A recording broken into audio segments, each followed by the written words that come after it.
The bass thrummed through the soles of my worn-out heels, vibrating up my legs as I clutched my cheap cocktail like a lifeline. Dim blue lights cast shadows across faces, making strangers into ghosts and memories into nightmares. The ice in my glass clinked softly against the plastic, a pathetic substitute for crystal, much like how I felt.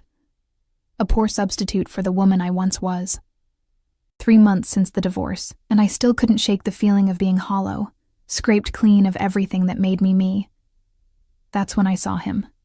Ryan, my ex-husband, leaning against the bar with his new girlfriend. She was everything I wasn't. Tall, confident, wrapped in a dress that probably cost more than my monthly rent. His hand rested possessively on her lower back, the same way it used to rest on mine. My throat constricted as memories flooded back. The arguments, the betrayal, the final night when he'd called me worthless before walking out the door. I'd spent weeks piecing myself back together, only to find him here, in the one place I thought I could escape. "You look like you're about to either cry or commit murder."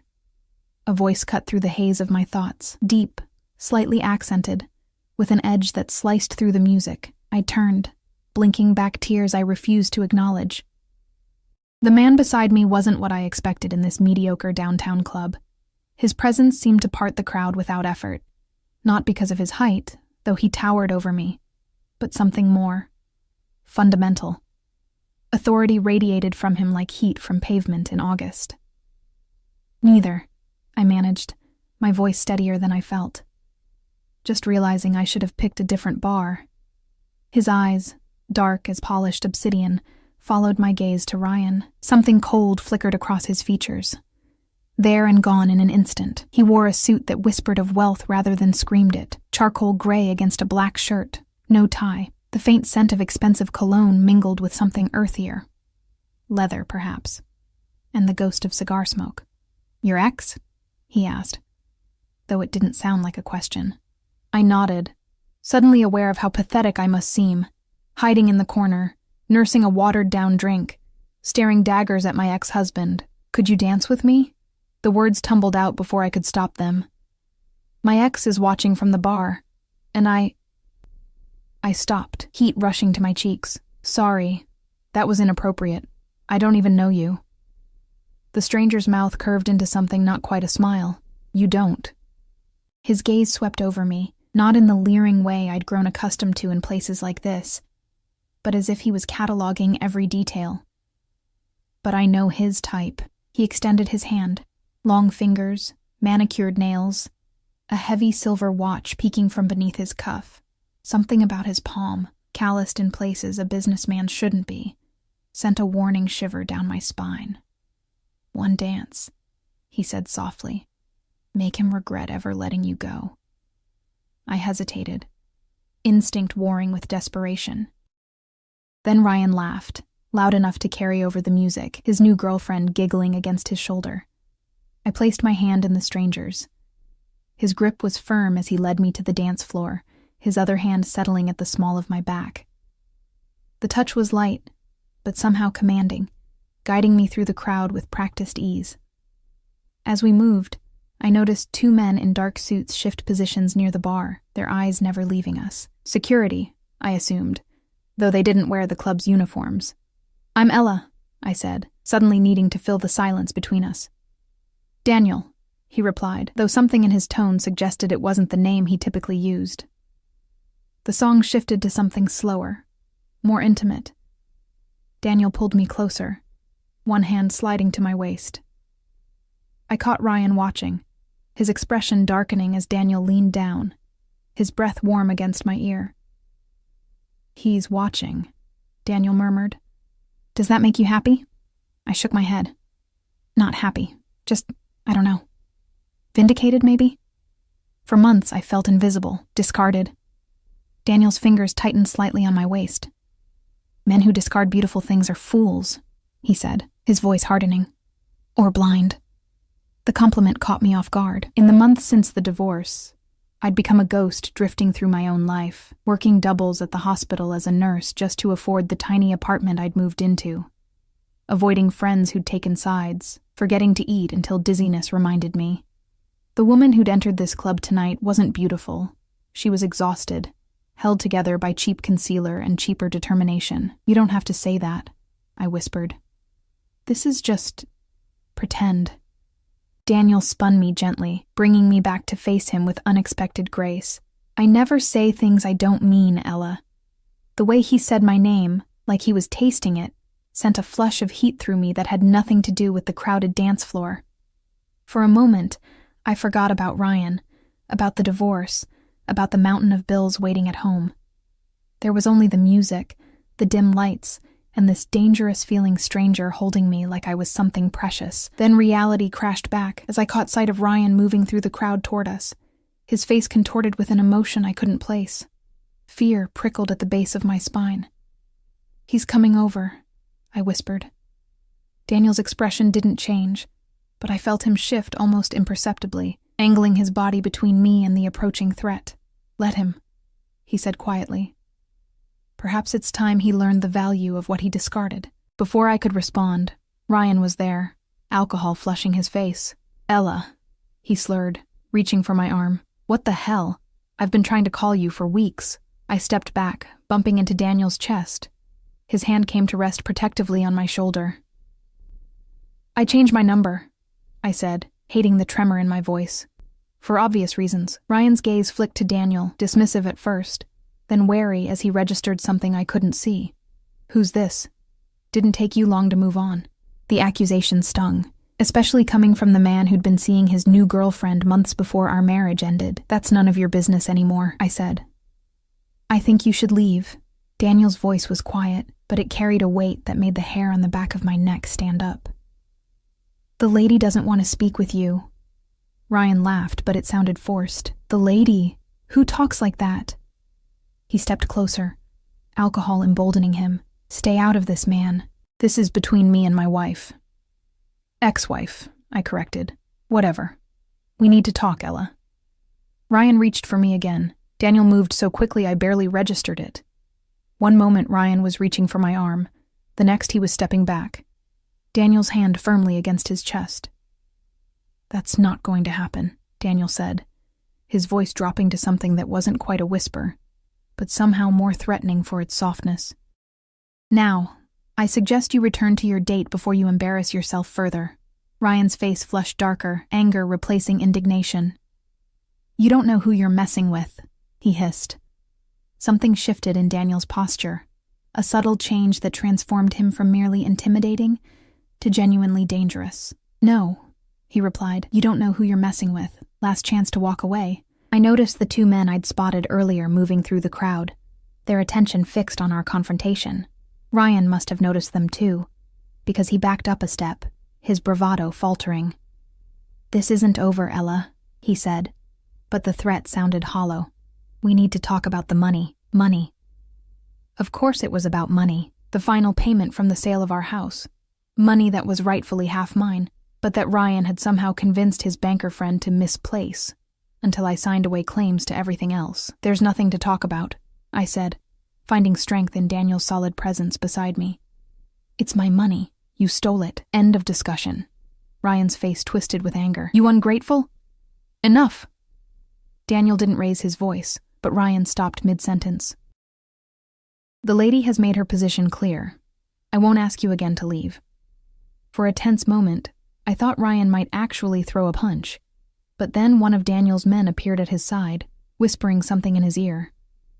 Daniel nodded almost imperceptibly, and the man melted back into the crowd. Ryan's eyes widened slightly. Whatever bravado the alcohol had given him evaporated as he took another step back. "Whatever. She's not worth the trouble anyway." He turned and pushed his way back through the crowd. I released a breath I hadn't realized I was holding, my knees suddenly weak. Daniel's hand moved to the small of my back, steadying me. "Are you all right?" he asked, genuine concern lacing his voice. I nodded, not trusting myself to speak. The encounter had left me shaking, not just with fear, but with anger. Not worth the trouble. After 6 years of marriage, that's what I amounted to in Ryan's eyes. "Thank you," I finally managed. "I should probably go. This was a mistake." Daniel's eyes searched mine. "The night is still young," he said, "and you've barely touched your drink." He gestured to a secluded booth in the corner where my abandoned cocktail now sat, alongside a fresh one. I hadn't seen anyone move it. How did... I take care of what's mine, Daniel said simply, then paused. Not that you are. Mine, that is. But for tonight, while we're pretending. He let the sentence hang between us. An invitation and a warning wrapped in velvet. I should have said no. Should have thanked him for his help, called a rideshare, and gone home to my empty apartment and colder bed. But something in his eyes, a loneliness that echoed my own perhaps, made me nod instead. One more drink, I agreed. To thank you properly. His smile then, genuine, transforming his severe features into something almost boyish, caught me off guard. He offered his arm with old-world courtesy, and I took it, allowing him to lead me through the crowd. As we settled into the booth, real leather, I noted, in a club where most seating was cheap vinyl, I caught sight of Ryan at the bar. He was arguing with his girlfriend, gesturing wildly in our direction. The two men in suits I'd noticed earlier flanked the exit, their posture casual, but their attention never wavering from Daniel. "Who are you, really?" I asked, curiosity overcoming caution. Daniel's fingers drummed once on the table, a gesture of consideration, not nervousness. "Someone who recognizes value when he sees it," he said finally. "Someone who doesn't discard beautiful things." I took a sip of my fresh drink, top-shelf vodka, not the rail liquor I'd ordered before. "That's not an answer. It's the only one that matters tonight," he replied. His phone vibrated on the table. He glanced at it, his expression hardening momentarily, before he silenced it without responding. "Important?" I asked. "Nothing that can't wait." He slipped the phone into his pocket. "Tell me about yourself, Ella. What do you do when you're not making fools jealous in nightclubs?" The question was light, playful even, but I sensed genuine interest behind it. "I'm a nurse," I said. "Emergency department." "Not very glamorous, but it pays the bills. Most of them anyway." Daniel leaned forward slightly. "A healer. That suits you." "Because I look nurturing?" I laughed, the sound brittle even to my own ears. "Because your first instinct was to ask if I was okay after I stepped between you and danger," he said. "Most people ask what I'm going to do for them. You asked what you could do for me." I hadn't realized he'd noticed that small moment of concern. "Occupational hazard," I said, trying to downplay it. "I see someone tense up. I assume they're in pain." "And what about your pain, Ella?" he asked softly. "Who takes care of that?" The question hit harder than I expected, cracking something in my chest that I'd carefully kept sealed. "I manage," I said, my voice thick. Daniel reached across the table, his fingers brushing mine in a touch so light it might have been accidental, if not for the intent in his eyes. "Perhaps it's time someone managed for you." The implication sent a shiver through me, half warning, half something else entirely. Before I could respond, his phone buzzed again. This time, he checked it and frowned. "I apologize," he said, "but I need to take this." He slipped from the booth with fluid grace. "Don't move. I'll be right back." As he stepped away, one of his men materialized from the crowd, taking up position near our table, close enough to watch over me, far enough to give the illusion of privacy. I should have felt trapped. Instead, I felt protected. I watched Daniel move toward the exit, phone pressed to his ear. Even from behind, he commanded attention, shoulders straight, stride purposeful. Every few steps, someone would move out of his way without him having to pause. It was only as he reached the door, the colored lights washing over him, that I noticed the bulge beneath his jacket. A gun. The realization should have sent me running, but something held me in place. Curiosity, perhaps, or the intoxicating feeling of safety his presence had provided. Who was this man who carried a weapon so casually? Who had men watching his every move? Who made my dangerous ex-husband back down with nothing more than a whispered word? And more importantly, what would happen when he returned to claim the dance I had so innocently requested?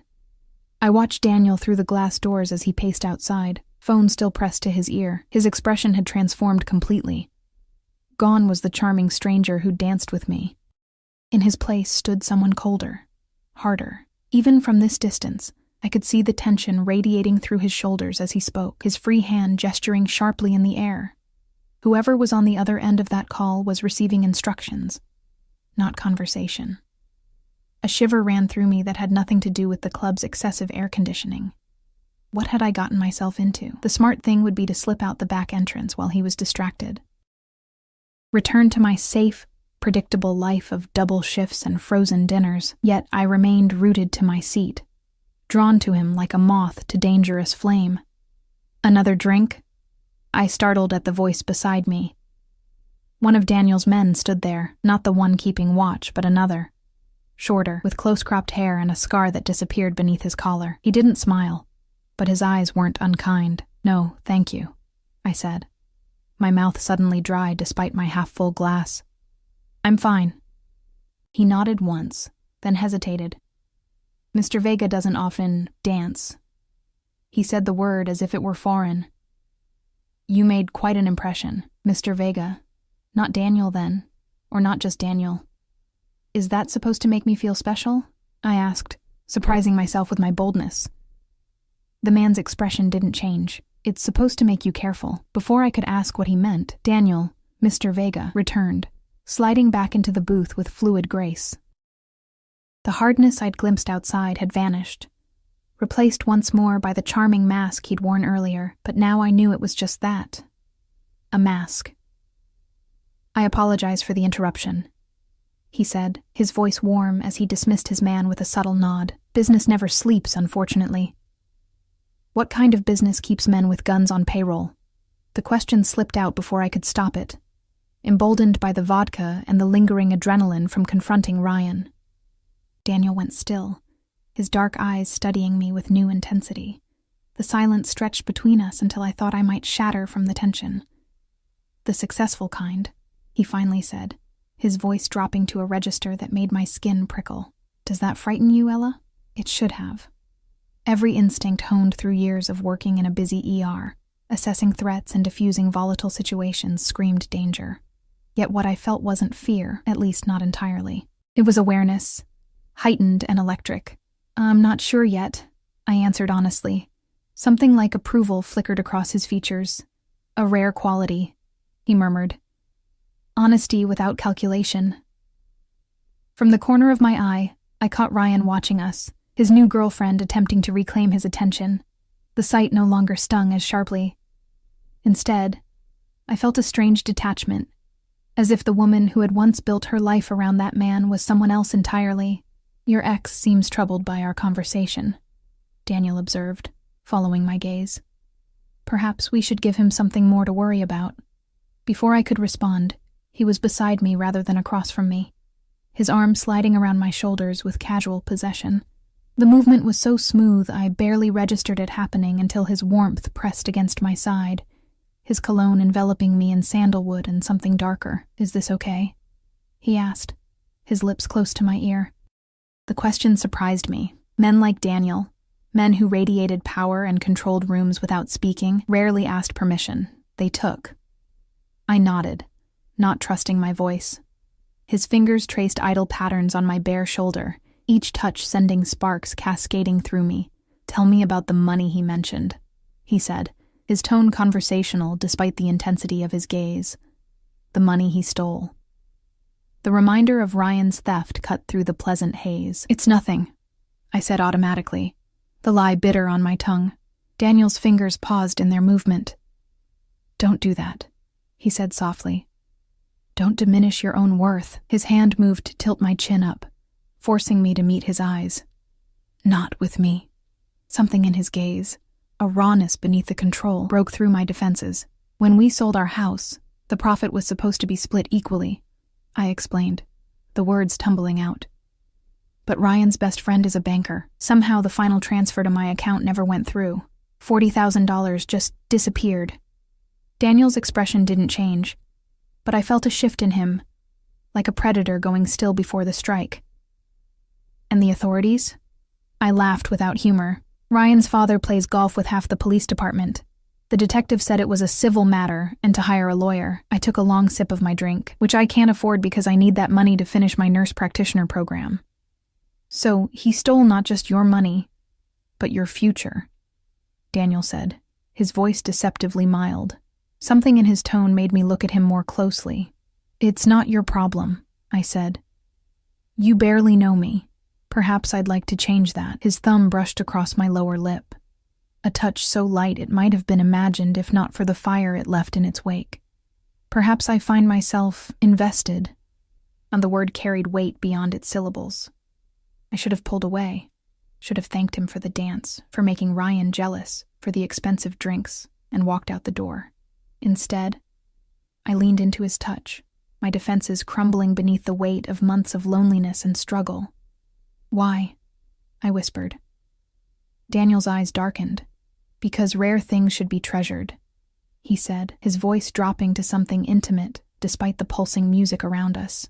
"Because a man who would discard someone like you doesn't deserve to breathe the same air." The intensity of his declaration should have frightened me. Instead, it awakened something I'd thought dead, a flicker of worth, of being valued. His phone vibrated again. This time he ignored it entirely, his focus fixed on me with unnerving intensity. "Come to dinner with me tomorrow," he said. Not a question, but not quite a command either. Reality crashed back like a cold wave. "I can't," I said, regret coloring my voice. "I have a double shift at the hospital the following night then." I hesitated. "I don't make a habit of going to dinner with armed strangers." A smile curved his lips, transforming his face into something almost boyish, despite the danger that clung to him like shadow. "Then perhaps we should become better acquainted."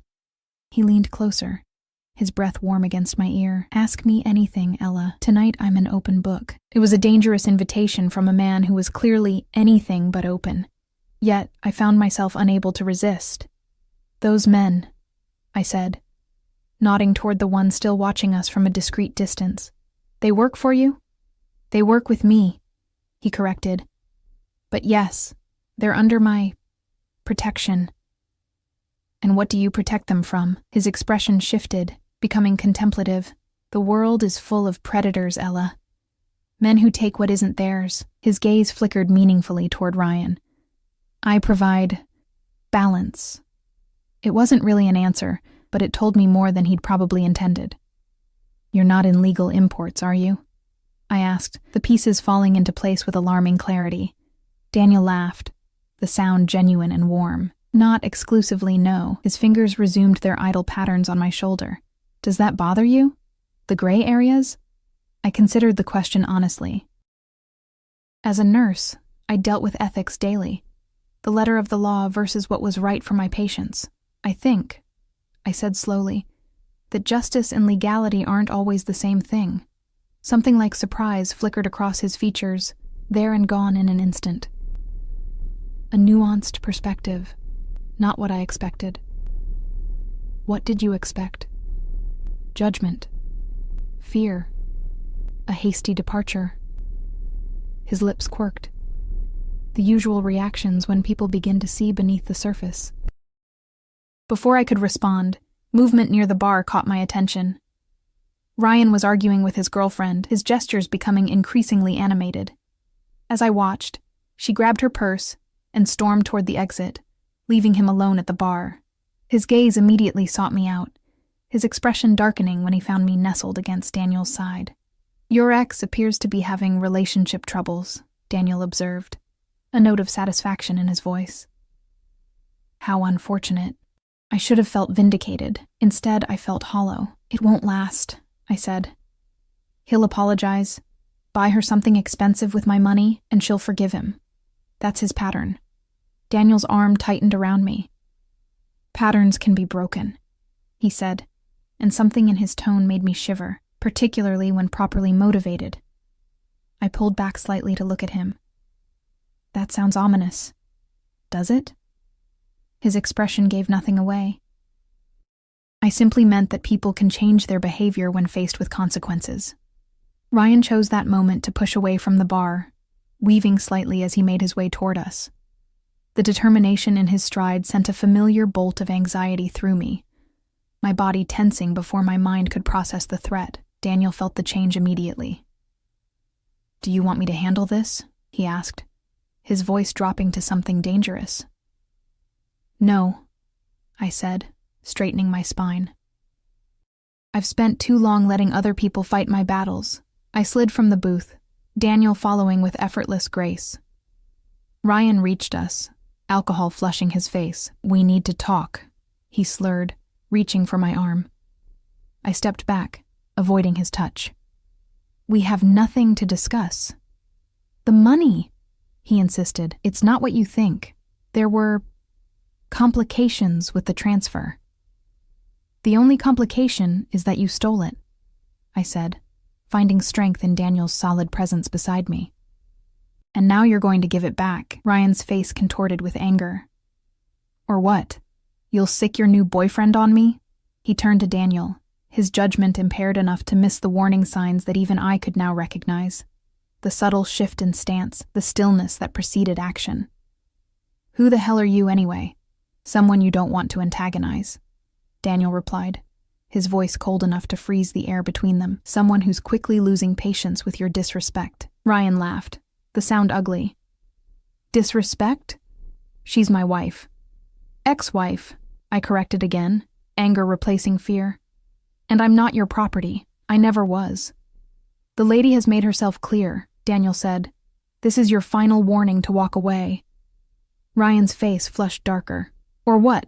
You'll—" He never finished the sentence. One of Daniel's men appeared at Ryan's side, whispering something in his ear that drained the color from his face. Ryan's eyes widened as he looked at Daniel with new understanding, an unmistakable fear. "Vega," he whispered, the name falling from his lips like a curse. "You're Daniel Vega." The name clearly meant something to Ryan that it hadn't to me. Daniel merely inclined his head slightly, neither confirming nor denying. Ryan backed away, hands raised. "This is just a misunderstanding," he stammered. "No disrespect intended. I didn't know she was with you." "She wasn't," Daniel replied, his voice soft but carrying. "But she is now." The possessive declaration should have angered me.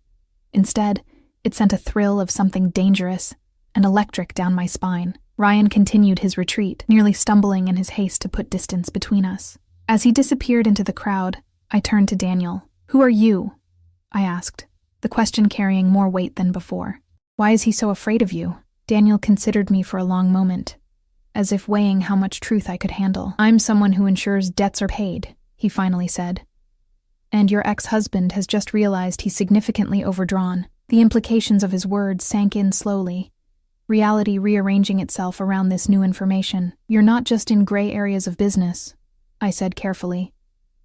"You're a man of influence," he supplied when I trailed off. "In circles most people prefer not to acknowledge.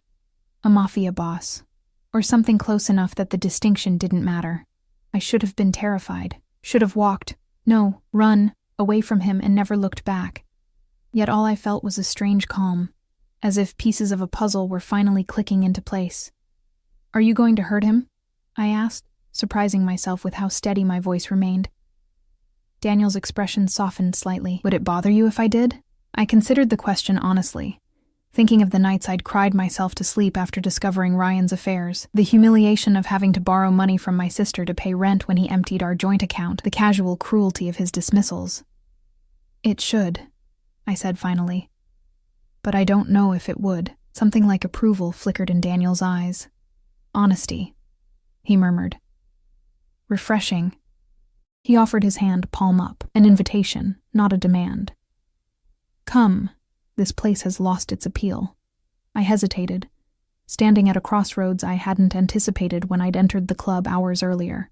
Behind me lay safety, predictability, the comfort of known boundaries. Before me, with his hand extended and danger clinging to him like expensive cologne, stood something else entirely. Risk, yes, but also possibility. Where would we go? I asked, temporizing. "Somewhere quieter, where we can talk without interruption." His eyes held mine, intense, but not threatening. "My driver is outside. He'll take you home whenever you wish to leave, whether that's 5 minutes or 5 hours from now." It was the assurance of freedom, of choice, that finally decided me. I placed my hand in his fingers closing around mine with gentle strength. "Let me get my coat," I said. Daniel shook his head slightly, and one of his men materialized beside us, my worn peacoat draped over his arm. I hadn't even seen him retrieve it from the coat check. Efficient, I murmured as Daniel helped me into it, his hands lingering on my shoulders. I prefer to anticipate needs before they're expressed, he said, his voice low near my ear, a philosophy that extends beyond business. The implication sent heat rushing through me as he guided me toward the exit, his hand resting lightly on the small of my back. His men fell into formation around us, not obviously, but with a choreographed precision that spoke of long practice. As we stepped into the cool night air, a sleek black car with tinted windows purred to the curb as if summoned by thought alone. "Last chance to change your mind," Daniel said quietly as the driver opened the rear door. I looked back at the club, its neon sign flickering in the darkness, then at the man beside me, dangerous, powerful, and watching me with an intensity that made my breath catch. "I'm not changing my mind," I said, and stepped into the unknown. The interior of the car enveloped me in luxurious darkness, butter-soft leather seats, the subtle glow of ambient lighting, and a privacy partition already raised between us and the driver. As Daniel slid in beside me, I noticed the vehicle was larger than it had appeared from outside, with ample space between us and facing seats that remained empty. Armored, I suspected, though I wouldn't have known how to tell for certain. "Comfortable?" Daniel asked as the car pulled smoothly away from the curb. I nodded, suddenly hyper-aware of the intimacy of our surroundings. My worn dress, the nicest thing I still owned after selling most of my wardrobe to cover rent, felt shabby against the opulence surrounding me. Daniel, however, looked as if he'd been born to occupy such spaces, his posture relaxed yet alert, one arm stretched along the back of the seat behind me. "Where are we going?" I asked, watching the city lights blur past tinted windows. "A place I own on the waterfront," he replied. "Private, secure."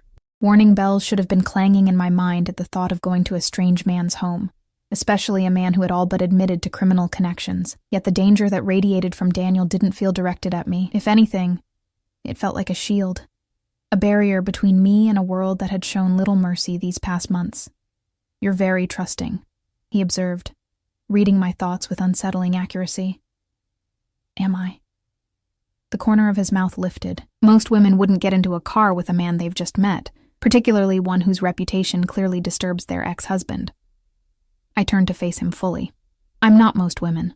"No," he agreed, his eyes darkening as they traced the curve of my cheek, the line of my throat. "You're not."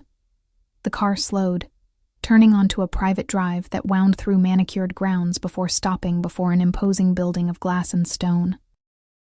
Modern architecture with classic proportions, it rose against the night sky. A wall of windows overlooking what must be the water, though darkness obscured the view. "You live here?" I asked, unable to keep the awe from my voice. "One of my residences," Daniel replied, his tone matter-of-fact rather than boastful. "I prefer to be near the water when possible."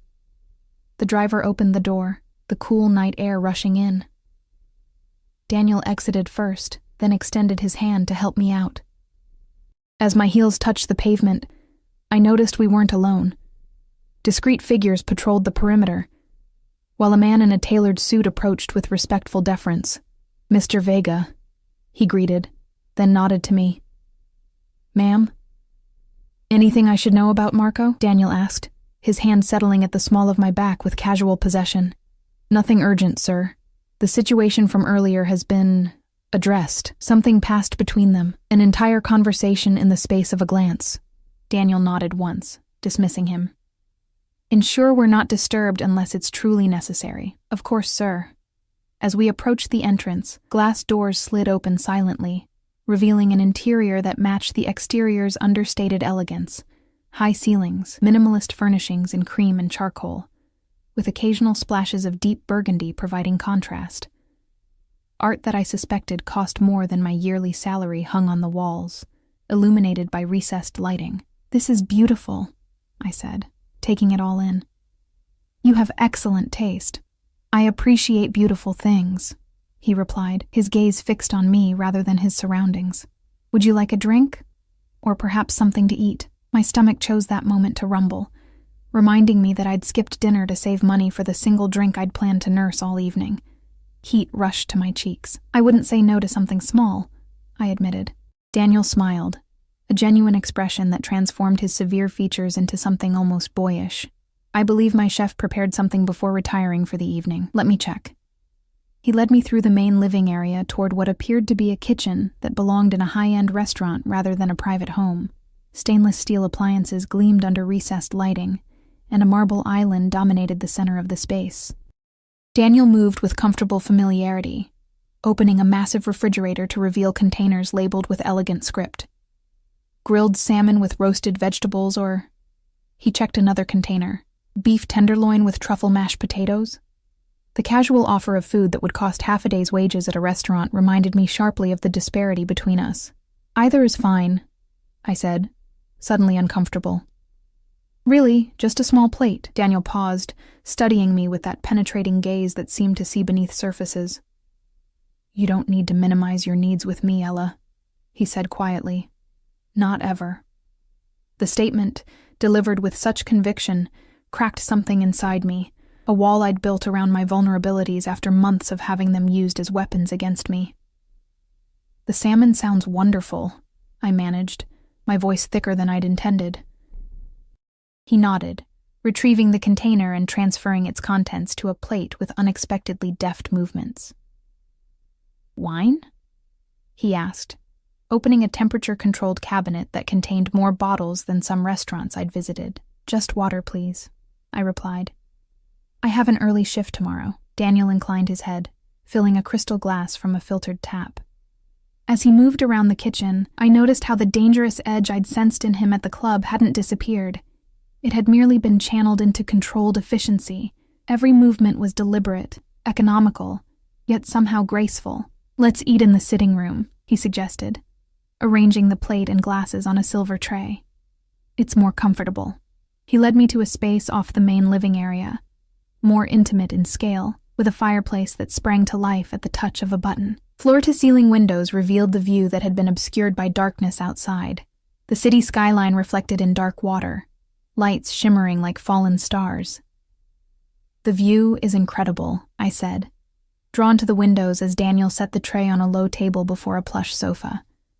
It's why I chose this place, he replied, coming to stand beside me. Water is honest in ways people rarely are. It can't help but show you exactly what it is. Peaceful or turbulent, shallow or deep. I turned to find him watching me rather than the view, his expression contemplative. Is honesty important to you? I asked. Critically, he said without hesitation. In my position, lies are costly. I considered this as I moved to the sofa, sitting at one end while Daniel took the other, leaving space between us that somehow felt more intimate than if he'd sat closer. He gestured toward the food. Please, eat. The salmon was perfectly cooked, the flavors delicate and complex. I hadn't realized how hungry I was until the first bite hit my tongue, awakening an appetite I'd been suppressing for too long, both literally and metaphorically. This is amazing, I said after swallowing. Your chef is talented. I'll pass along your compliments, Daniel replied, watching me with something like satisfaction as I took another bite. He takes pride in his work. As I ate, silence settled between us, not uncomfortable but weighted with unspoken questions. Finally, I set down my fork, the plate half empty, but my curiosity no longer containable. Why am I here, Daniel? I asked directly. Why bring a woman you just met to your home? Feed her dinner? Make her ex-husband nearly wet himself with fear? A smile ghosted across his lips at the last part. Perhaps I enjoy your company. There must be dozens of women who would enjoy your company without the complication of angry exes and financial problems. Hundreds, he agreed without false modesty. But they want what I represent, not who I am. And you think I'm different? I challenged. You know nothing about me. I know you're a nurse who works in emergency medicine, he countered. I know you were married for 6 years to a man who betrayed you, divorced you, then stole money that was rightfully yours. I know you live alone in an apartment you can barely afford while working double shifts to make ends meet. I stared at him, shock washing through me. How could you possibly know all that? Daniel's expression remained impassive. Your ex mentioned 6 years when he called you his wife. Your hands, competent, steady, with short nails practical for medical work, suggest healthcare. The way you assessed the room when we entered, cataloging exits and potential threats, speaks to emergency training. The rest... He shrugged one shoulder elegantly. Context and observation. It was both impressive and unnerving to be read so thoroughly by a near stranger. So you've deduced I'm a hard luck case, I said, unable to keep the bitterness from my voice. Is that why I'm here? You feel sorry for me? No. The word was sharp, almost angry. Pity is the last thing I feel for you, Ella. Then what? I pressed. Daniel set his glass down with deliberate care. I recognize something in you, he said finally. Something rare. Strength without hardness, vulnerability without weakness. His eyes met mine, their intensity almost physical. Do you know how unusual that is, to find someone who has been broken but not destroyed? Who remains soft despite having every reason not to be? His words struck with uncanny accuracy, piercing defenses I hadn't realized I still maintained. You can't know that about me from one evening, I whispered, though a part of me wondered if he somehow could. Can't I? He moved closer, the space between us shrinking until I could feel the heat radiating from his body. Tell me I'm wrong. I couldn't. For all his dangerous edges and questionable business, Daniel had seen straight to the core of me with disconcerting clarity. The realization left me feeling exposed, vulnerable in ways that had nothing to do with physical danger. What do you want from me? I asked. My voice barely audible. Daniel's hand rose to my face, his fingers tracing the curve of my cheek with exquisite gentleness. Everything, he said simply. But I'll settle for the chance to know you. Truly know you. The honesty in his voice, raw, almost painful in its intensity, shattered whatever resistance remained. I leaned into his touch, closing my eyes as his palm cupped my face. You don't even know my last name, I murmured. Martinez, he replied without hesitation. Ella Martinez, 32 years old, graduated from St. Catherine's nursing program 5 years ago, currently employed at Mercy General's emergency department, working on a nurse practitioner degree part-time, until your ex-husband's theft forced you to put your education on hold. My eyes flew open, shock jolting through me like ice water. How do you... I told you, Daniel said, his thumb brushing across my lower lip, silencing my question. I protect what interests me. That requires information, fear, and something darker, more primal, twisted through me. You had me investigated, while we were at the club. He didn't deny it. The moment you asked me to dance. I should have been outraged, should have pushed his hand away, demanded he take me home, deleted this entire evening from my memory. Instead, I found myself leaning closer, drawn to the dangerous honesty of this man who operated by rules I barely understood. Most women would run screaming if they heard that, I said. I told you before, he replied, his voice dropping lower as his hand slid to the nape of my neck, fingers tangling in my hair. You're not most women. The tension between us crystallized into something electric, inevitable. Daniel's gaze dropped to my lips, the question in his eyes clear even without words. I answered by closing the distance between us, pressing my mouth to his in a kiss that started gentle but quickly blazed into something hungrier, more demanding. His arms encircled me, pulling me against the solid wall of his chest as he deepened the kiss, his tongue tracing the seam of my lips until they parted. I melted into him, months of loneliness and self-denial crumbling beneath the onslaught of sensation. His hands, strong, sure, possessive, traced paths of fire along my spine, my waist, my hips, mapping territory he seemed determined to claim. When we finally broke apart, both breathing heavily, his eyes had darkened to obsidian, pupils blown wide with desire. Stay, he whispered against my lips. Stay the night. Reality intruded like a bucket of cold water. I can't, I said, genuine regret coloring my voice. My shift starts at 6. Disappointment flickered across his features, quickly replaced by resignation. Another time, then, he said, the statement somewhere between question and declaration. Another time, I agreed, surprising myself with the certainty in my voice. Daniel smiled. A predator who knew his prey would return willingly. I'll hold you to that promise, Ella Martinez. He helped me gather my things, his touches lingering, proprietary, as if he couldn't quite bring himself to stop making contact. As we waited for his car to be brought around, he disappeared briefly, returning with a sleek business card bearing only a phone number embossed in silver. My private line, he said, pressing it into my palm.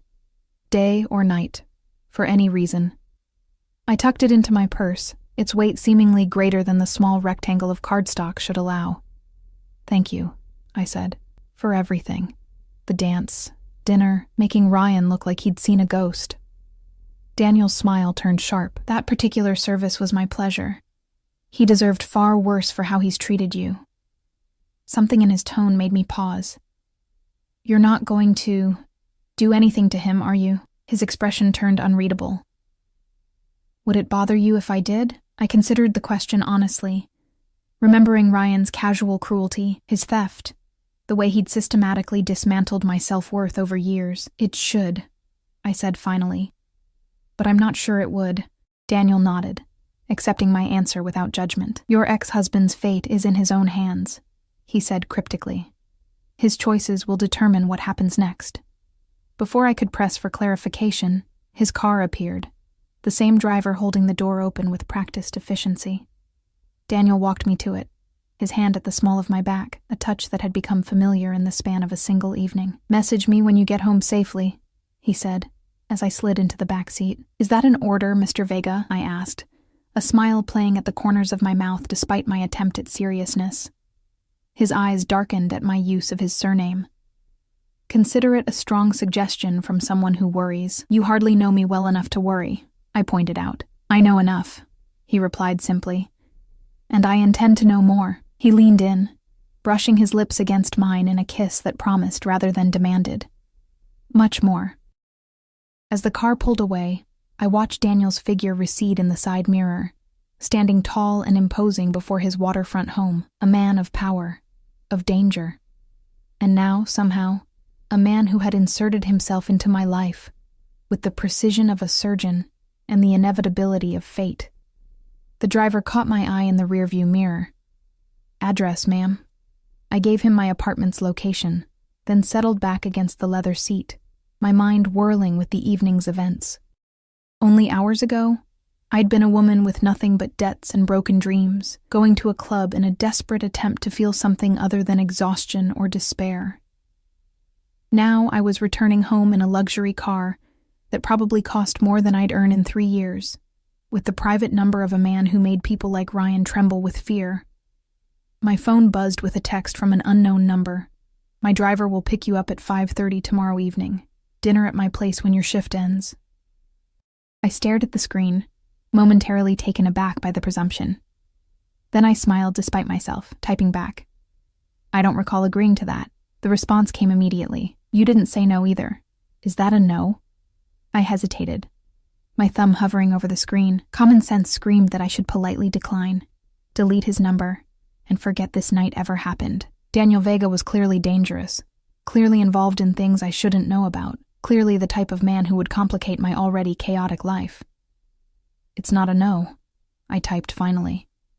But 5:30 is too early. I won't be finished until 7 now. 7:30 then. Marco will wait. I shook my head at his certainty, but found myself smiling. Fine. But I'll be in scrubs. Not exactly dinner attire. You could wear a paper bag and still be the most beautiful woman in the room. But if you prefer, I'll have something delivered to your apartment in the morning.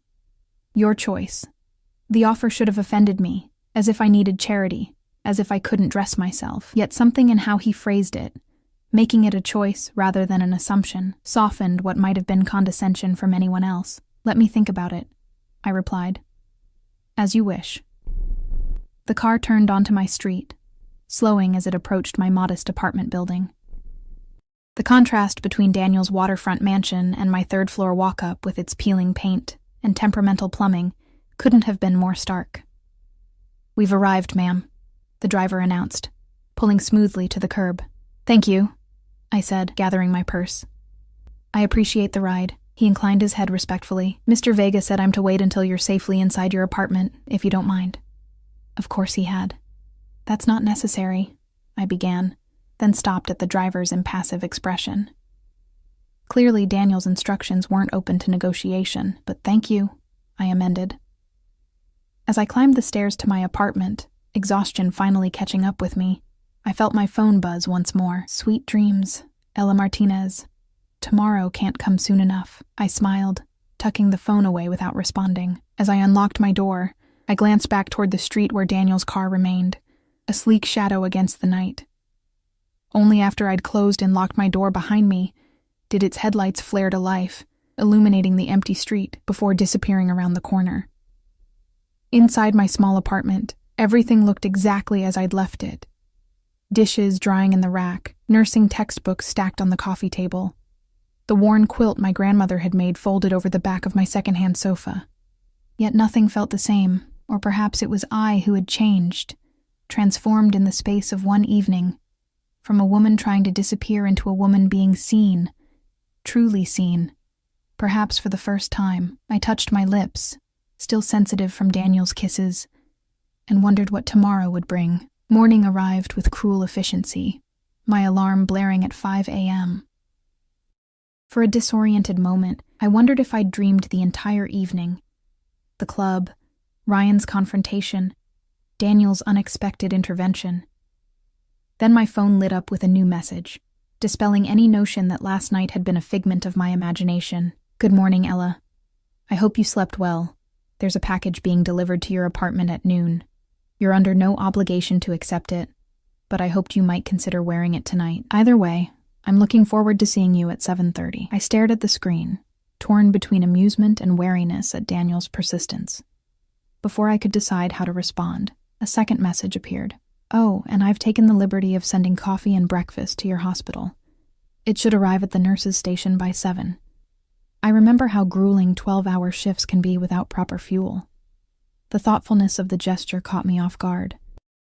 Most men I'd known, Ryan included, had treated my career as an inconvenience rather than a calling. They'd complained about my hours, my exhaustion, the way hospital emergencies disrupted carefully made plans. Daniel, a virtual stranger, had somehow intuited what I needed most on a long shift day. Sustenance and caffeine.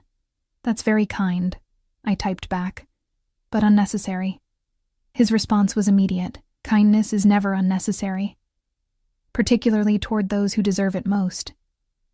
I found myself smiling as I prepared for work, moving through my morning routine with an energy I hadn't felt in months. As I pulled on my scrubs, I caught sight of myself in the mirror. Cheeks flushed, eyes bright with something that looked suspiciously like hope.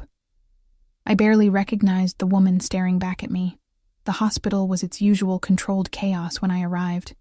The emergency department already filling with early morning accidents and overnight admissions needing reassessment. I'd barely finished checking in when Maggie, the charge nurse, cornered me with narrowed eyes. "Spill it," she demanded, hands on her ample hips. "Spill what?" I asked, feigning innocence as I tucked my stethoscope around my neck. "Don't play dumb," she said, lowering her voice. "You waltz in here looking like the cat that got the cream, after months of resembling a walking corpse." Something happened. I hesitated.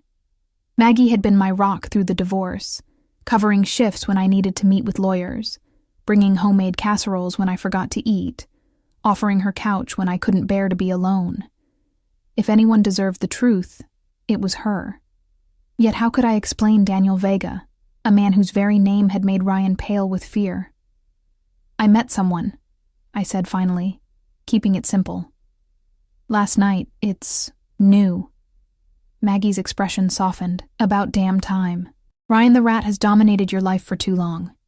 What's the new guy like?"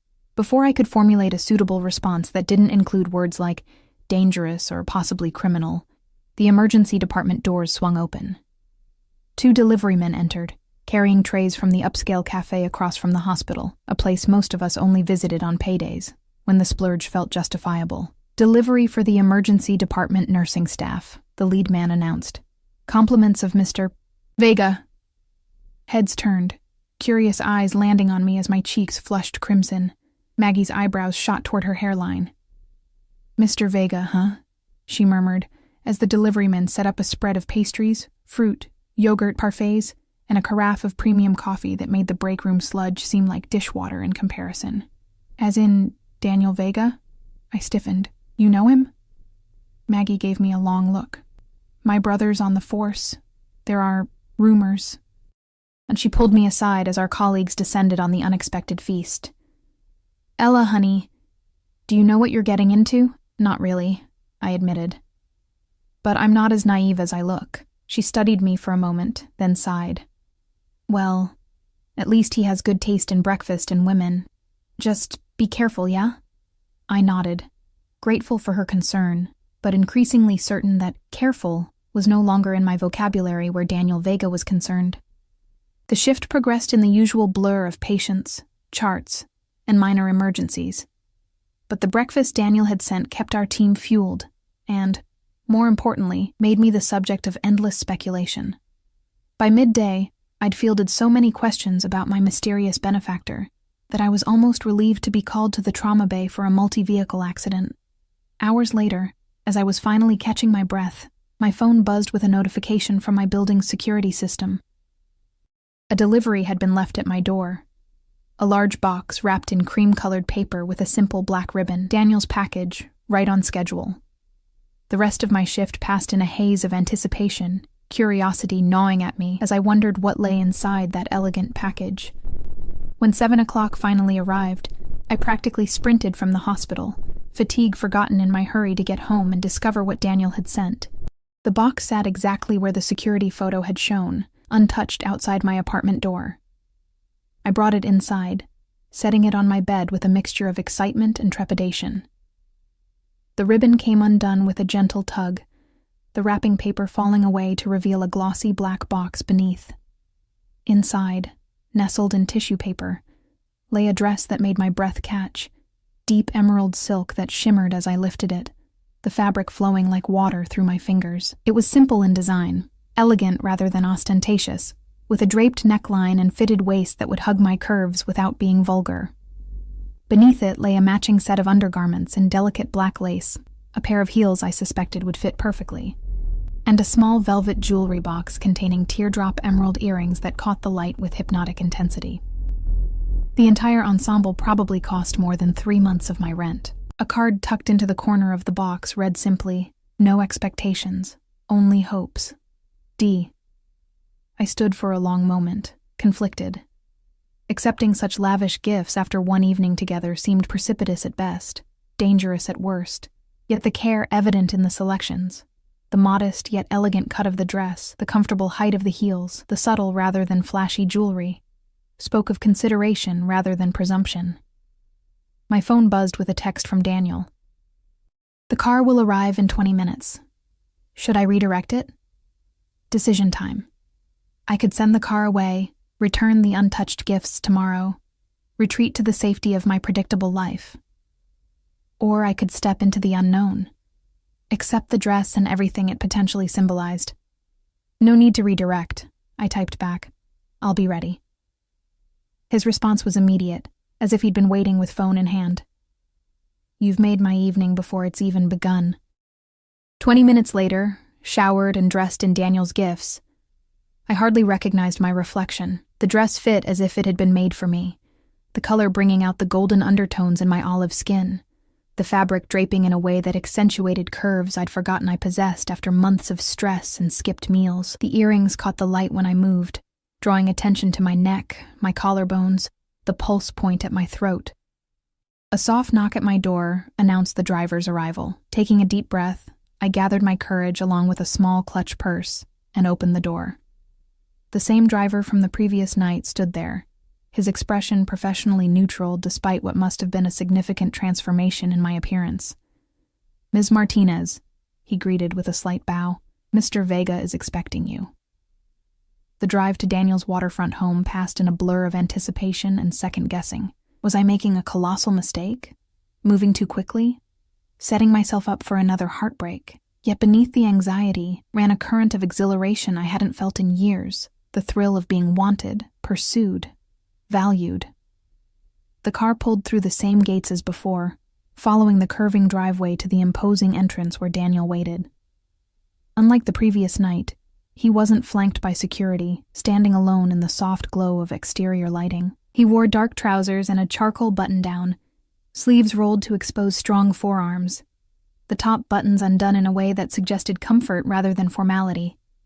His eyes widened almost imperceptibly as I emerged from the car. Satisfaction, and something deeper flickering across his features. "Ella," he said simply, the word carrying more weight than seemed possible for 2 syllables. "Daniel," I replied, suddenly shy despite the confidence the dress had given me. "Thank you for the gifts. They're beautiful. They pale in comparison to the woman wearing them." He stepped forward, taking my hand and raising it to his lips in a gesture that should have seemed affected, but somehow didn't. "You look breathtaking." Coming from anyone else, the compliment might have felt like empty flattery. From Daniel, with his intense gaze fixed on me as if memorizing every detail, it felt like a fundamental truth being recognized rather than a pleasantry being offered. "Come," he said, not releasing my hand as he led me inside. "Dinner is almost ready." The interior of his home was different tonight, warmer somehow, with soft music playing and candles flickering on surfaces. He guided me through to a terrace I hadn't seen the previous evening, overlooking the water with the city lights twinkling in the distance. A table had been set for 2, complete with fine china, crystal glasses, and a centerpiece of white roses and greenery that complemented rather than overwhelmed the setting. "This is lovely," I said, genuinely moved by the effort evident in every detail. Daniel pulled out my chair, waiting until I was settled before taking his own seat across from me. "I wanted tonight to be special," he said. "A proper beginning, rather than the chaotic introduction we had yesterday." A beginning. The word held promise, possibility, and no small measure of danger. Before I could respond, a man in chef's whites appeared, serving the first course with professional efficiency before disappearing back into the house. "I hope you don't mind," Daniel said, noting my surprise. "I asked my chef to prepare dinner for us tonight. I wanted to be fully present with you, not distracted by cooking." The meal that followed was exquisite. Course after perfectly executed course, each paired with wines that Daniel described with the knowledge of a connoisseur but without pretension. Throughout, our conversation flowed with surprising ease, moving from my work at the hospital to his childhood in Argentina, from books we'd both enjoyed to music that moved us. He listened when I spoke, not with the feigned interest I'd grown accustomed to from men waiting for their turn to talk, but with genuine engagement, asking questions that showed he valued my thoughts. Conspicuously absent from our discussion were specifics about his current business dealings, the source of his obvious wealth, or the reason Ryan had reacted with such fear upon recognizing him. Daniel neither avoided nor highlighted these omissions, simply steering the conversation toward areas we could share openly. As dessert, a delicate chocolate soufflé that melted on the tongue, was served. Daniel's phone vibrated on the table. He glanced at it, a slight crease appearing between his brows, but made no move to answer. "Important?" I asked, echoing my question from the previous night. "Nothing that can't wait," he replied, silencing the device and returning it to his pocket. "You have my complete attention tonight." The intensity of his focus, unwavering since my arrival, both thrilled and unsettled me. "You're very good at that, you know." "At what?" "Making a person feel like they're the center of the universe," I said. "Is that a natural talent or something you've cultivated?" A smile played at the corners of his mouth. "A bit of both, perhaps, but with you, it requires no effort." He reached across the table, his fingers brushing mine. "You captivate me, Ella Martinez." Heat rushed to my cheeks at the simple contact and the sincerity in his voice. "I'm just a nurse with too much student debt and an apartment I can barely afford," I said, attempting lightness. "Hardly captivating material." Daniel's expression turned serious. "Don't do that," he said quietly. "Don't diminish yourself, not with me." The gentle reprimand struck a chord, reminding me of how thoroughly I'd internalized Ryan's dismissals, his subtle devaluations, until I'd begun to echo them myself. "Sorry," I murmured. "Old habit. One I'd like to help you break," Daniel said, his fingers now entwining with mine. "You deserve to be valued, Ella. To be treasured." The words hung between us, weighted with meaning beyond their surface. I wondered suddenly what Daniel saw in me that I couldn't see in myself, what value this powerful, dangerous man found in a woman who had been so thoroughly discarded. "Why me?" I asked, the question that had lingered since our first encounter finally finding voice. "You could have anyone. Why choose someone with so much baggage?" Daniel considered the question, his thumb tracing patterns on my palm that sent shivers up my arm. "Everyone has baggage," he said finally. "The difference is in how they carry it." His eyes met mine, dark and intent. "You carry yours with grace, with resilience. It hasn't hardened you or made you cruel. That's rare. Precious." Before I could respond, his phone vibrated again, more insistently this time. A flash of irritation crossed his features as he checked the screen. "I apologize," he said. "It appears this actually can't wait." He stood, bringing my hand to his lips once more. "I'll be just a moment." As Daniel stepped inside to take the call, I found myself alone on the terrace, the city lights shimmering on the water below. The evening had been perfect, too perfect perhaps. The beautiful dress, the exquisite meal, the attentive conversation, all of it felt like a dream from which I would inevitably awaken. A movement in the shadows at the edge of the terrace caught my eye, one of Daniel's security men, I assumed, maintaining a discreet perimeter. The reminder of the world Daniel inhabited, so different from my own, sent a chill through me despite the warm evening air. Daniel returned minutes later, his expression carefully controlled, but tension evident in the set of his shoulders. "I'm sorry for the interruption," he said, resuming his seat across from me. "Business rarely respects personal time." "Is everything okay?" I asked. He smiled, though it didn't quite reach his eyes. "Nothing for you to worry about." He refilled my wine glass. "Now, where were we? Ah, yes. I believe I was telling you how remarkable you are, and you were trying very hard not to believe me." I laughed despite myself, the tension broken. "I wouldn't say trying very hard, maybe mildly skeptical." "Then I'll simply have to be more convincing," he replied, his smile turning genuine once more. "I have all the time in the world to make you see yourself as I see you." The promise in his words, of time, of patience, of a future, both thrilled and terrified me. "Daniel," I began, needing to address the elephant in the room. "I barely know you, and what I do know is complicated. Ask me," he said simply. "Whatever you want to know. I won't promise to answer everything, but I will promise never to lie to you." I took a deep breath, gathering my courage. "What do you do, exactly? What made Ryan look at you like he'd seen a ghost?" Daniel didn't flinch from the directness of my question. "I operate businesses that exist in the spaces between legal and illegal," he said carefully. "Import and export, primarily, but with diversified interests. As for your ex-husband's reaction..." He paused, considering his words. "I have a reputation for ensuring debts are paid and agreements are honored, by whatever means necessary." A diplomatic answer that confirmed what I'd already suspected without providing incriminating details. "You're saying you're in organized crime," I clarified, needing to hear it directly. "I'm saying I'm a businessman who doesn't allow himself to be constrained by arbitrary legalities when they conflict with what's right," he countered. "But yes, some would use that term." I nodded slowly, processing this confirmation of what I'd intuited from the beginning. "And the gun you carry? The men who watch your every move? That's all part of being a businessman?" "In my world, yes." His expression remained calm, open, allowing me space to absorb this reality without pressure. "Does it bother you?" I asked. "The things you have to do?" Daniel considered the question with the seriousness it deserved. "Some of them," he admitted. "But I sleep well at night knowing I operate with a code that many so-called legitimate businessmen lack. I don't prey on the weak. I don't break my word. I protect those under my care." "And what happens to people who cross you?" I asked, thinking of Ryan's pale face, his hasty retreat. Daniel's eyes darkened. "They receive exactly what they've earned. No more, no less." The answer should have frightened me. Instead, I found myself nodding, understanding the justice in his philosophy even if I couldn't fully condone its implementation. "And where do I fit into all this?"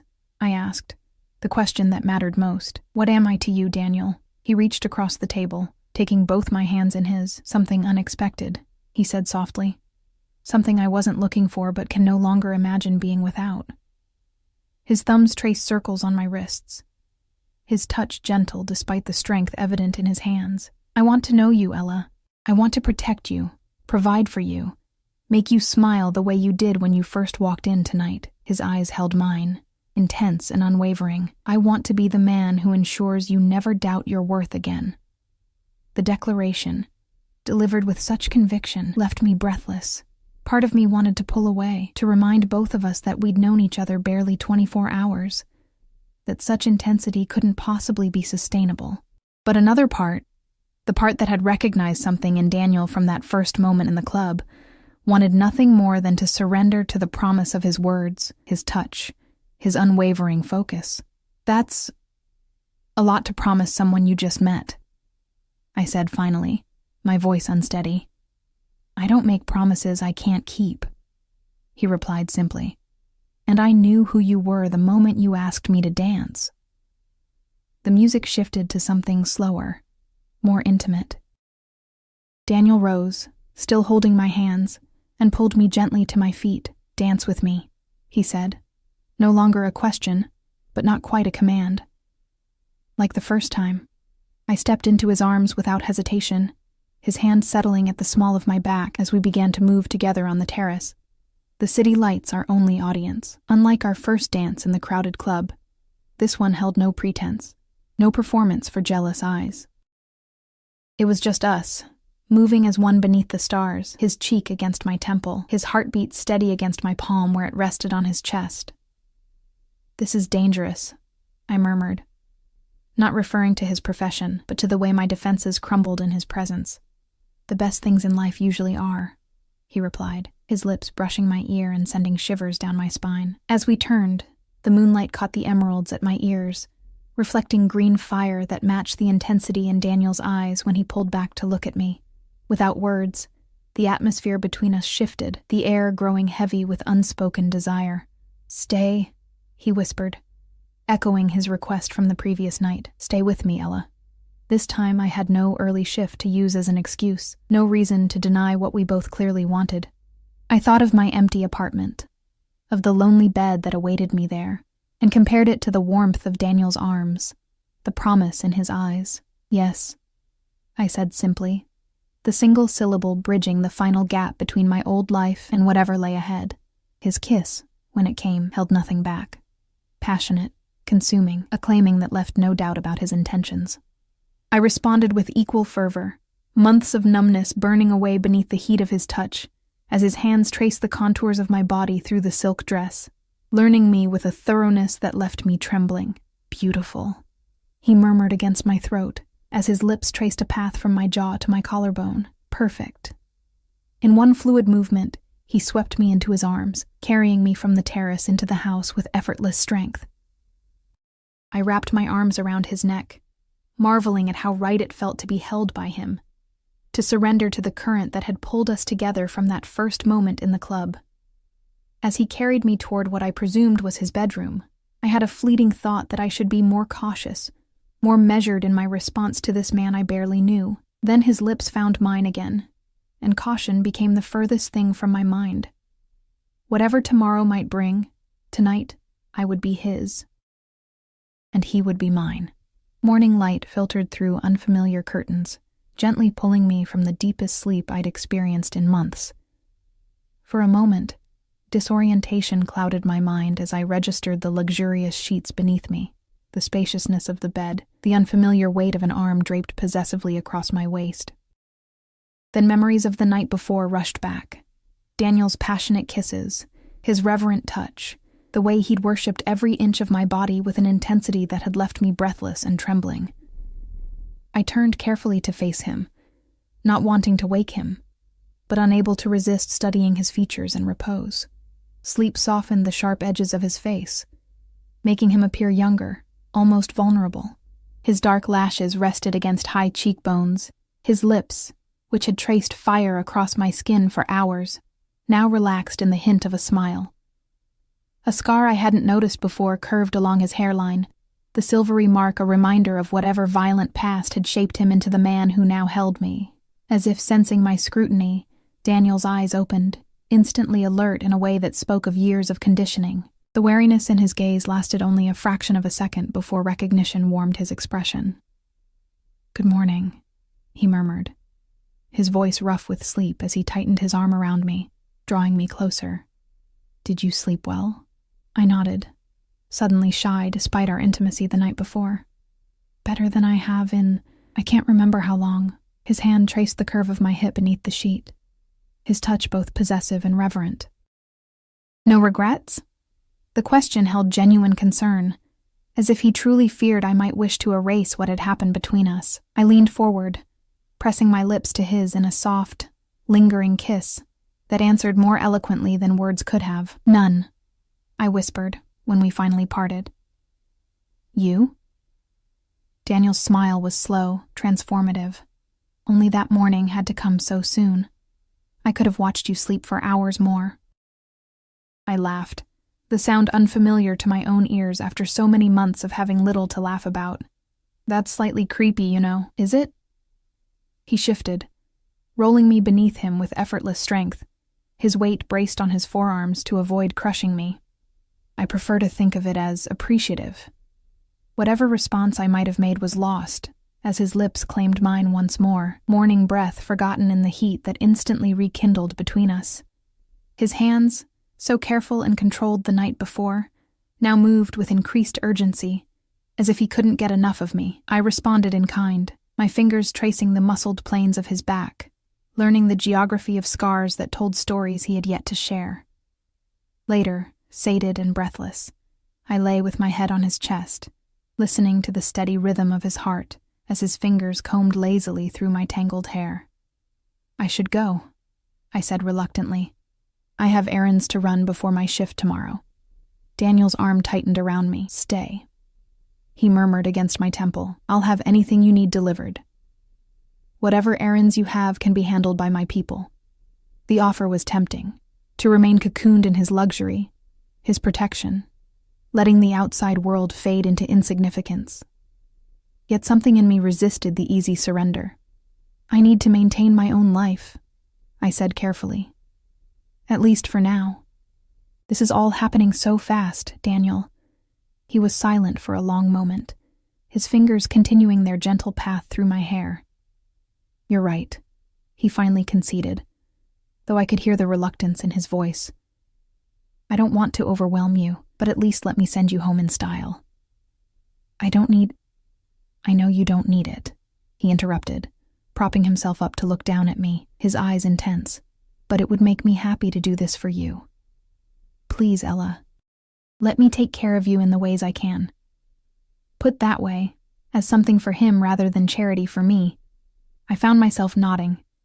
"All right," I acquiesced, "but just the ride home. I can handle my errands myself." He smiled, dropping a kiss on the tip of my nose. "Progress," he murmured, sounding genuinely pleased. "Now, about breakfast." We spent the morning in comfortable domesticity, sharing breakfast in his enormous kitchen, Daniel insisting on cooking himself rather than summoning his chef. He moved with unexpected competence as he prepared omelets and fresh fruit, explaining that he'd learned to cook as a teenager, responsible for feeding his younger siblings when their mother worked double shifts as a hotel maid. These glimpses into his background, so different from the powerful, dangerous man he'd become, fascinated me. I found myself asking questions, drawing out stories of his childhood in Argentina, his family's immigration to America when he was 12, the poverty they'd endured in those early years. He answered openly, seemingly pleased by my interest, though he remained vague about his transition from poor immigrant to wealthy criminal enterprise leader. After breakfast, he insisted on showing me around his home. The library filled with books in multiple languages, the gym equipped better than most professional facilities, the secure room where his security team monitored the property through dozens of camera feeds. Everywhere we went, his staff acknowledged him with deep respect, tinged with wariness, their eyes flickering curiously to me before quickly looking away. They're wondering who you are, Daniel commented as we returned to his bedroom so I could gather my things. I don't typically bring women here. No? I tried to keep my tone casual, though the implication sent a flutter of pleasure through me. No, he confirmed, his eyes holding mine. This is my sanctuary, not a place for casual entertainment. You're the first woman who spent the night in this house. The admission, unexpected and weighty, caught me off guard. Before I could formulate a response, Daniel's phone buzzed. He checked it, his expression darkening momentarily, before he schooled his features back to neutrality. Something wrong? I asked. Nothing I can't handle, he replied, tucking the phone away. He crossed to where I stood, gathering my hands in his. When will I see you again? The intensity of his gaze made it clear this wasn't a casual question. I work the next 3 days, I said. 12-hour shifts. Daniel nodded, accepting this without argument. And after? I'm off Thursday, I offered.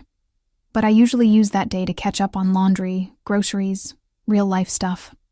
Have dinner with me Thursday evening then, he suggested. I'll pick you up at 7. And Ella? He hesitated, something almost vulnerable flickering in his eyes. I'd like to take you somewhere public. A proper date, if you're comfortable with that. The request surprised me. I'd assumed Daniel would prefer to keep our relationship, if that's what this was becoming, private, hidden from the public eye given his professional activities, that he wanted to be seen with me, to acknowledge whatever was developing between us openly, touched me in unexpected ways. I'd like that, I said, squeezing his hands. Very much. His smile, genuine, almost boyish, transformed his entire face. Good. He pulled me close, dropping a kiss on my forehead. Now, as much as I hate to let you go, my driver is waiting to take you home. The return to my apartment was jarring. The cramped space, the temperamental plumbing, the secondhand furniture, all stark reminders of the disparity between Daniel's world and mine. Yet as I unpacked the overnight bag his staff had somehow assembled for me, including a toothbrush, toiletries, and even a change of clothes, I found myself smiling at the thoughtfulness evident in every detail. My phone chimed with a message from Daniel. Missing you already. The house feels empty without your presence. I clutched the phone to my chest, a girlish gesture I would have mocked myself for just days earlier. How had this happened so quickly? How had this dangerous, complicated man slipped past my defenses with such effortless precision? I miss you too, I typed back before I could overthink it. Thank you for everything. His response came immediately, no thanks necessary. You bring light to my shadows, Ella. Rest well tonight. The next 3 days passed in a blur of hospital shifts, text messages from Daniel, and unexpected deliveries, lunch for my entire department one day, a basket of my favorite snacks. How had he learned those? The next, and finally, an elegant leather-bound planner with my shifts already marked, delivered with a note reading simply, "To help me count the hours until I see you next." Each gesture should have felt excessive, even smothering. Yet Daniel balanced attentiveness with respect for my independence, never demanding responses when I was working, never questioning my schedule or commitments. His care manifested not in control, but in consideration, in the consistent message that I mattered, that my comfort and happiness were priorities to him. By the time Thursday evening arrived, I found myself counting the minutes until 7, eager to see him again in a way that both thrilled and terrified me. I'd just finished applying lipstick, wearing the emerald dress from our first dinner, having nothing else remotely suitable for whatever upscale restaurant Daniel likely had in mind, when my phone rang with an unfamiliar number. Hello? I answered, expecting perhaps Daniel's driver announcing his arrival. Ella, it's Maggie from the hospital. My colleague's voice was tight with tension. I hate to do this, but we've got a multi-car pileup coming in, at least 8 critical patients. We're activating disaster protocol and calling in all available staff. My heart sank, disappointment warring with professional duty. I'll be there as soon as I can, I promised, already mentally shifting gears. As I ended the call, I stared at my reflection in the mirror, dressed for a romantic evening, but about to head into trauma chaos instead. With a sigh, I dialed Daniel's number. Ella, he answered on the first ring. his voice warming at my name. "I was just thinking about you. Daniel, I'm so sorry," I began, the words tumbling out. "There's been a major accident. The hospital's called me in. I can't make dinner tonight." A brief silence then. "Of course. Your patients need you." No argument, no guilt trip, just immediate understanding. "Is there anything you need? I could have food sent to the hospital for your team, or—" "That's very thoughtful," I interrupted, touched by his offer. "But the hospital will handle that for major incidents. I just wanted to apologize for canceling so last minute." "You have nothing to apologize for," Daniel said firmly. "Saving lives takes precedence over dinner reservations. We'll reschedule when things calm down." Relief flooded through me at his easy acceptance. "Thank you for understanding. I should be going. I need to change and get to the hospital." "Of course. Be safe, Ella. And I'm proud of what you do. Never forget that." The sincerity in his voice stayed with me as I rushed to change into scrubs and head to the hospital, his words a warm glow amid the stress of the emergency ahead. The night that followed was among the most chaotic of my nursing career. Multiple trauma victims, desperate surgeries, the organized frenzy of an emergency department pushed to its limits. Hours blurred together as we fought to stabilize patients, prepare them for surgery, comfort distraught family members. By dawn, exhaustion had settled into my bones, my scrubs stained with blood and antiseptic, my mind numb from the relentless pace. As my shift finally ended, I stumbled toward the staff lounge, intent only on collecting my things and finding my way home to collapse into bed. I pushed open the door to find Maggie speaking with a familiar figure. Daniel, immaculate in a casual suit despite the early hour, holding a tray of coffee cups and a bag from the bakery across the street. "Daniel?" I stopped short, certain my exhausted mind was playing tricks on me. "What are you doing here?"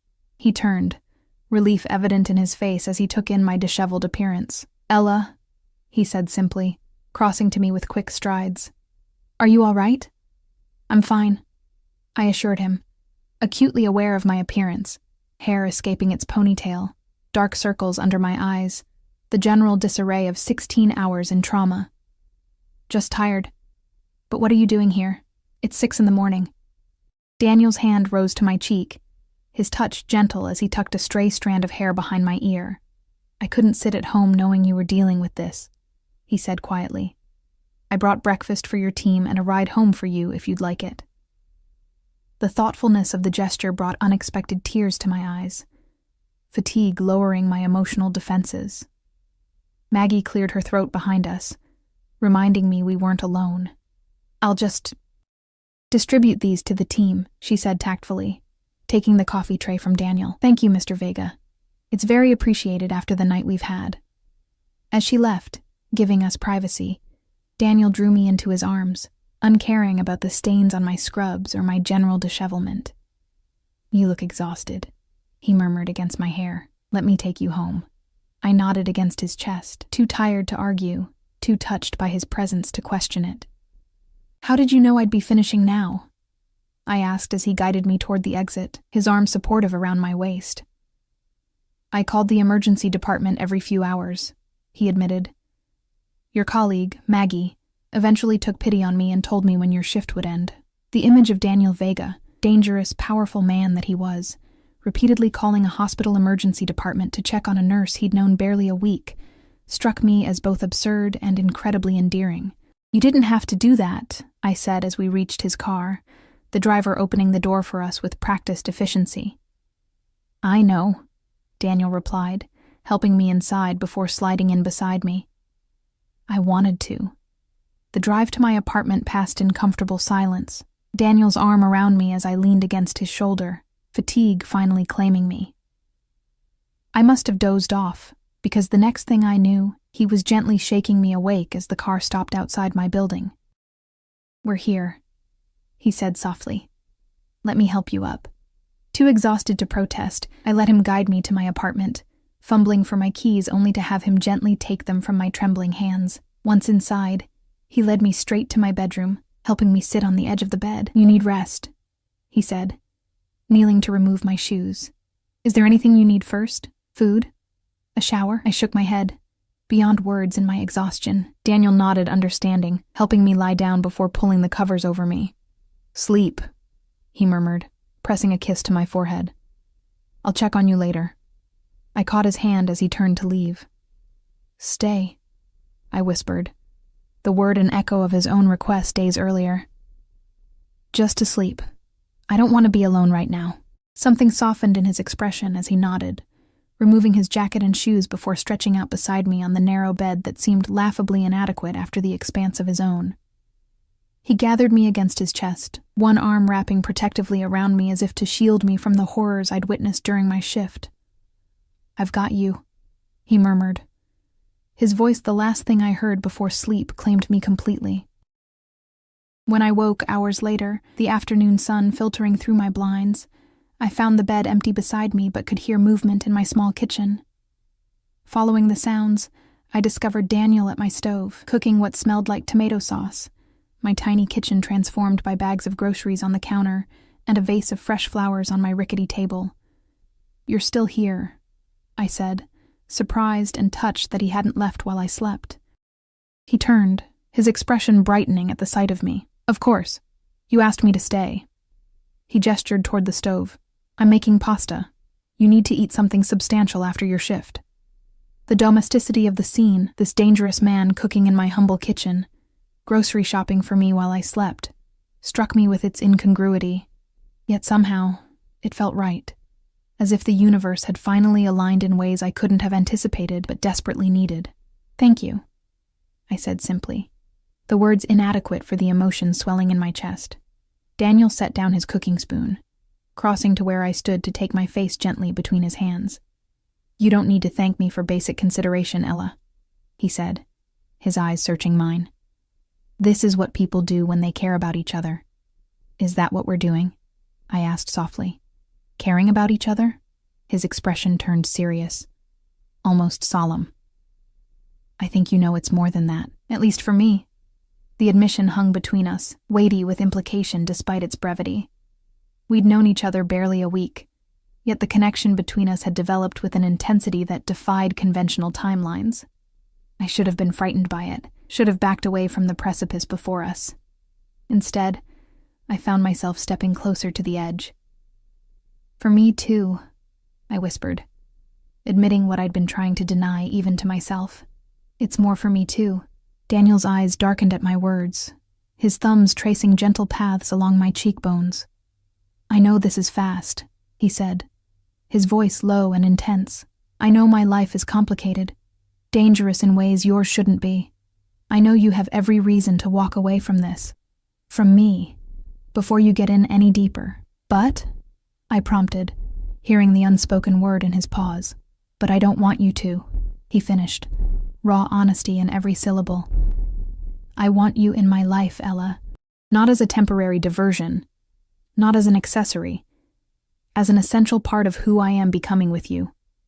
The declaration stole my breath, its depth catching me unprepared despite the growing awareness of what had been developing between us. Before I could formulate a response, a sharp knock at my door broke the moment. Daniel tensed instantly, one hand moving reflexively toward his waist, where I suspected a weapon was concealed. "Are you expecting someone?" he asked, his voice dropping to a dangerous register. I shook my head, puzzled. "No one." With a fluid motion, Daniel positioned himself between me and the door. "Wait here," he instructed. All warmth vanished from his tone as he moved silently across the room. He checked the peephole, his body language shifting from alert tension to cold fury in an instant. "It's your ex-husband," he said, his voice deadly quiet. "Alone." My stomach dropped. "Ryan? What could he possibly want?" "Let's find out," Daniel replied, his hand on the doorknob. "Stay behind me." Before I could protest, he opened the door to reveal Ryan standing in the hallway, hand raised to knock again. My ex-husband's expression shifted from determination to shock to fear in rapid succession as he registered Daniel's presence in my apartment. "Vivega," he stammered, taking an instinctive step backward. I was just..." "You were just what?" Daniel asked, his voice deceptively soft. "Dropping by uninvited to harass Ella after stealing $40,000 from her? Is that what you were just doing?" Ryan's face paled to an unhealthy gray. "I can explain," he said, his eyes darting between Daniel's imposing figure and me, partially visible behind him. "Ella, please, just give me 5 minutes. It's important. Despite everything, the theft, the lies, the casual cruelty of our divorce, some part of me still responded to the desperation in his voice. 5 minutes, I agreed, stepping around Daniel despite his subtle gesture of protest. That's all. Daniel's expression darkened, but he stepped aside, allowing Ryan to enter while maintaining a position between us. 5 minutes, he echoed, the warning in his tone unmistakable. Ryan entered cautiously, his normally confident posture diminished by Daniel's presence. He carried a briefcase, clutching it like a shield before him. "What do you want, Ryan?" I asked, crossing my arms protectively across my chest. He swallowed visibly, glancing at Daniel before focusing on me. "I brought this," he said, setting the briefcase on my small coffee table and opening it to reveal neatly stacked bundles of cash, $40,000, all of it, what I took from the house sale. Shock rendered me momentarily speechless. Ryan, who had fought tooth and nail to keep that money, who had leveraged his connections to ensure I couldn't access it, was suddenly returning it without legal proceedings. "Why now?" I asked, suspicion coloring my tone. Ryan's eyes flicked nervously to Daniel, who stood watching the exchange with predatory stillness. "I realized I made a mistake," he said, the words clearly rehearsed. "It wasn't right, what I did." "You earned that money too. Bullshit," I said flatly, surprising both men with my vehemence. "You've never done anything that didn't benefit you directly. What's the real reason?" A flush of anger briefly overcame Ryan's fear. "Does it matter? The money's yours. Take it and let's be done with each other." Daniel moved then, a subtle shift of weight that immediately recaptured Ryan's attention and drained the color from his face once more. "Answer her question," he said quietly. "Why now?" Ryan's facade cracked, desperation leaking through. "Fine. I need this to be settled, officially settled. My company's being acquired, and the corporate lawyers are doing due diligence. They found the irregularity with the house sale funds." He ran a hand through his hair, a nervous gesture I remembered from our marriage. "If there's any legal action pending, the acquisition could fall through. I need you to sign a release stating the debt is paid in full, and you have no further claims." Understanding dawned with crystal clarity. Ryan wasn't returning the money out of guilt or a sudden attack of conscience. He was protecting himself, his career advancement, his financial future, just as he always had. "You haven't changed at all," I said, a strange calm settling over me as the last vestiges of attachment to this man finally dissolved. "Still looking out for number one." "Will you sign it or not?" Ryan demanded, impatience overriding caution. "The money's right there. More than you'd get after legal fees if you tried to sue me." I felt Daniel tense beside me, his control visibly straining at Ryan's tone. Before he could intervene, I held up a hand, stepping forward to face my ex-husband directly. "I'll sign your release," I said coolly. "Not because you deserve it, but because I want you out of my life completely." "Where's the paperwork?" Relief washed over Ryan's features as he pulled a document from his jacket pocket, unfolding it on the coffee table beside the money. "Just sign at the bottom. It's already notarized." I skimmed the document, a standard legal release, absolving Ryan of any further financial obligations related to our marriage and divorce. As I reached for a pen, Daniel's hand closed gently around my wrist. "Let me read it first," he said, his tone making it clear this wasn't a request.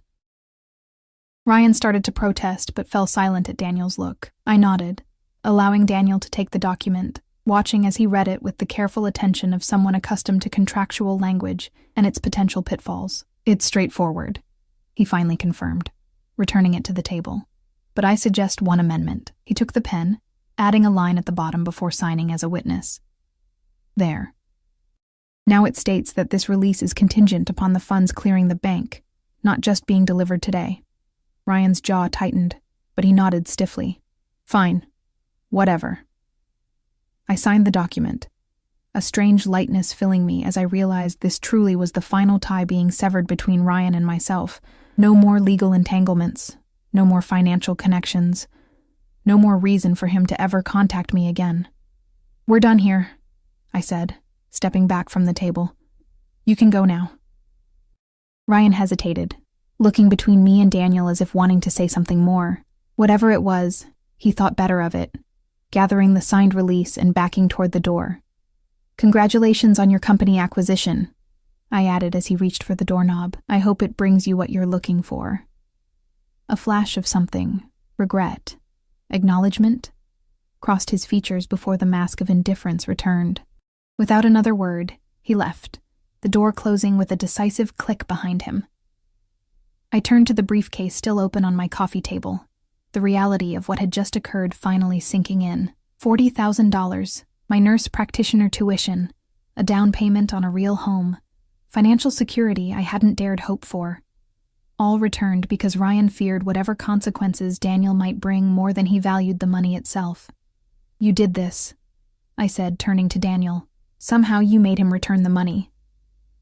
Daniel's expression gave nothing away. "I merely had a conversation with him about consequences and priorities," he said mildly. "The decision to return what he stole was entirely his."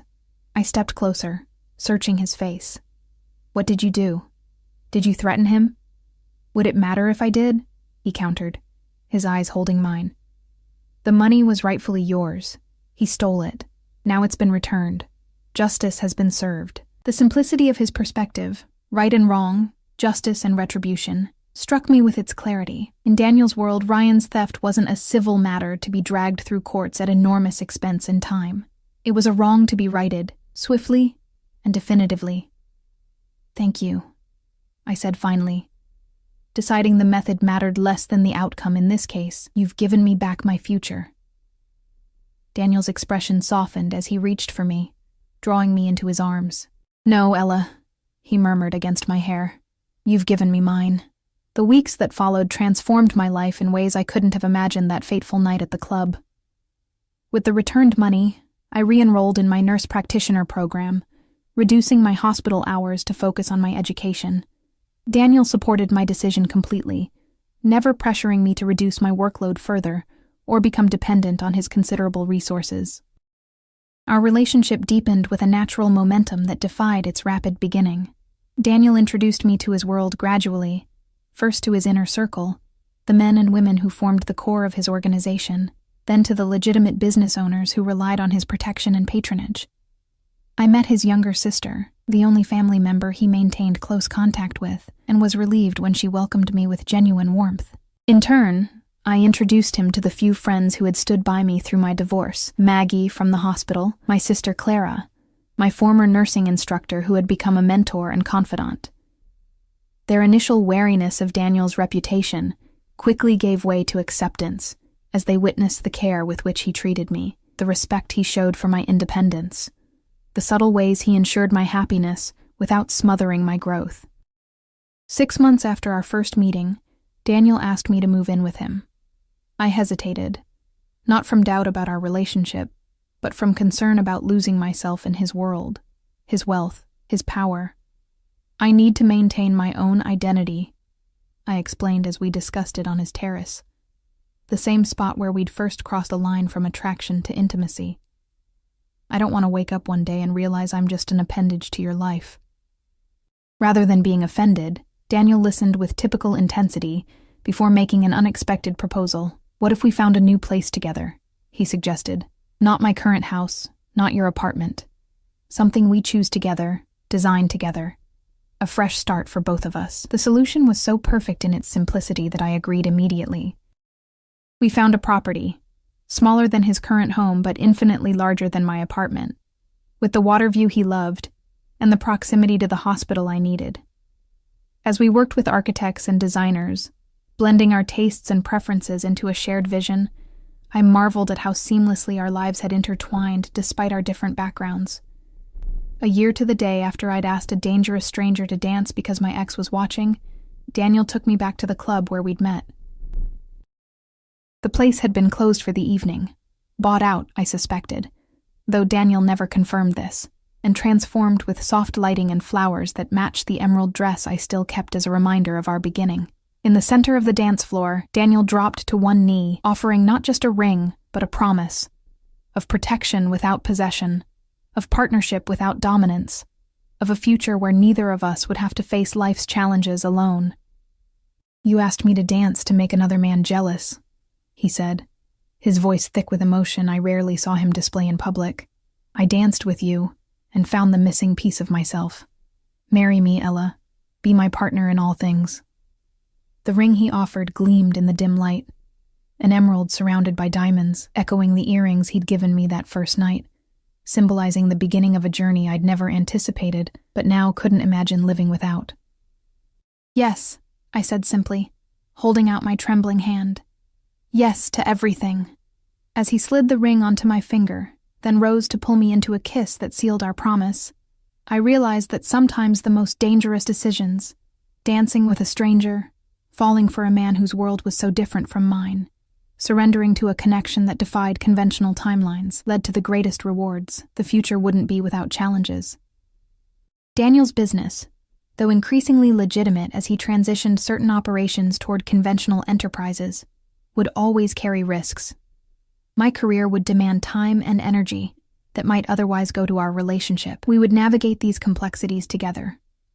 Neither of us perfect, but both committed to protecting what we'd found in each other. That night, as we danced alone in the place where our story began, I rested my head against the chest of the man who had seen me, truly seen me, when I'd been invisible even to myself. "Could you dance with me?" I whispered, echoing my first words to him. "My ex is watching from the bar." Daniel laughed, the sound vibrating through his chest against my cheek. "He'd be a fool to show his face anywhere near you again," he replied, his arms tightening possessively around me. "But I'll dance with you forever, regardless of who's watching." As the music surrounded us, moving together in perfect synchrony, I closed my eyes and surrendered to the certainty that some dangers were worth embracing, especially when they came disguised as a dance with a stranger who would become the love of my life.